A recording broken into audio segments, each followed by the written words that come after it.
आता आचारसंहिता आहे, आदर्श आचारसंहितेला आम्ही मानतो. जे मान्य न्यायालयाने निर्णय दिले त्यानुसार आता मी सुद्धा बैठका घेतो, भाषण करतो. बैठक घेतले तरी गुन्हे दाखल व्हायला लागले. त्यामुळं काय अडचण नाही आहे. नंतर म्हणजे आधी तुम्हाला 5-50 हजार गुन्हे दाखल करायचे का, आता एक विषय मात्र निघाला.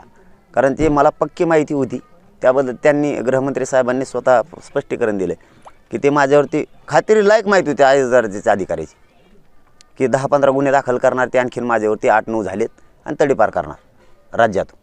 त्यांनी स्पष्टीकरण दिलेत म्हणून त्या विषयात मी त्यांना आता म्हणणारं नाही की आम्ही तसं काही करणार नाही आहेत म्हणे, किंवा तसे काही त्यांचे गुन्हे नाही आहेत. त्यांनी स्पष्टीकरण दिल्यामुळं मी बळच आरोप करायचं म्हणून करत नसतो कधीच, आणि आत्तापर्यंत केलेलाही नाही. गुन्हे मागे घ्यायचे होते तर खूप वेळ होता, कारण हा समाज बलाढ्य आहे, या राज्यात खूप मोठा आहे समुदाय आहे मराठा समाजाचा. तुम्ही ही नाराजी अंगावर घ्यायलाच नको होती. आणखीनही वेळ गेलेली नाही त्यांच्या हातात, आणखीनही वेळ गेलेली नाही म्हणतोय.